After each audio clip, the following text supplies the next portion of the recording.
ቶማስ ፓርቴ በዚህ ክረምት አርሰናልን ይለቃል። ቶማስ ፓርቴ በወሩ መጨረሻ ኮንትራቱ ሲጠናቀቅ በነፃ ዝውውር አርሰናልን ይለቃል። መድፈኞቹ ከጋናዊው ኢንተርናሽናል ጋር በአዲስ ኮንትራት ሲደራደሩ ቆይተዋል። እናም ለወራት የቶማስ ፓርቴ ኮንትራትን ለማራዘም ጥረት ቢያደርጉም ሊሳካ አለመቻሉ ተዘግቧል። ይህም አሁን ፓርቴ ኤምሬትስን እንዲለቅ ያደርገዋል። ቶማስ ፓርቴ በ2020 ከአትሌቲኮ ማድሪድ በ45 ሚሊዮን ፓውንድ አርሰናልን የተቀላቀለ ሲሆን የቡድኑ ወሳኝ አካል ሆኗል። ነገር ግን ከጉዳት ጋራም ታግሏል። እናም እስከ 2022-2023 የውድድር ዘመን ድረስ ውስጥ ወጥ የሆነ አቋሙን ማሳየት አልቻለም። ፓርቴ በሁሉም ውድድሮች በ40 ጨዋታዎች 3 ግቦችን በማስቆጠር የመድፈኞቹ ወሳኝ አካል ነበረ። በአርሰናል ያሳለፈው የመጨረሻ የውድድር ዘመንም በጣም ስኬታማ ነበር። ፓርቴ በ52 ጨዋታዎች 4 ጎሎችን ሲያስቆጥር 3 ለጎል የሚሆኑ ኳሶችን አመቻችቶ በማቀበል ቡድኑ ሌላ ሁለተኛ ደረጃን እንዲያገኝና በቻምፒየንስ ሊግ ግማሽ ፍጻሜ እንዲገኝ ረድቷል። የፓርቴ መልቀቅ ለመድፈኞቹ ተስፋ አስቆራጭ ይሆናል። በሰሜን ለንደን በነበረበት ጊዜ ጠንካራ አፈጻጸም አሳይቷል። አርሰናል ፓርቴን ለመተካት ከወዲሁ ዝግጁ ይመስላል። ማርቲን ዙቢሜንዲ ይፋ መሆን የቀረው ሲሆን መድፈኞቹ የብሬንትፎርዱን ክሪስቲያን ኖርጋንድን ለማስፈረም የሚያደርጉት ሙከራ ጥሩ ደረጃ ላይ ነው። መድፈኞቹ የ31 ዓመቱን አማካይ ክሪስቲያን ኖርጋንድን በ11 ሚሊዮን ፓውንድ ለማስፈረም ከጫፍ ደርሰዋል። አርሰናል ከተጫዋቹ ጋር በግል ጥቅማ ጥቅም ዙሪያ ከስምምነት ላይ መድረሱም ተገልጿል።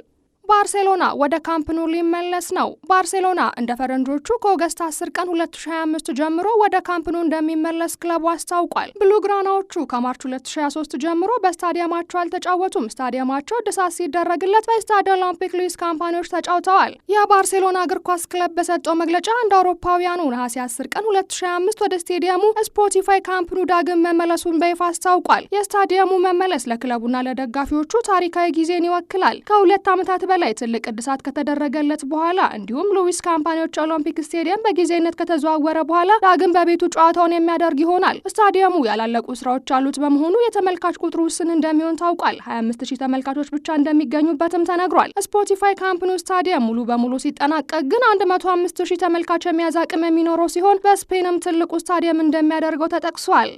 ክሪስቲያኖ ሮናልዶ ከሳውዲ አረቢያው ክለብ አልናስር ጋር የሚያቆየውን አዲስ ኮንትራት ለመስማማት መቃረቡ ተገለጸ።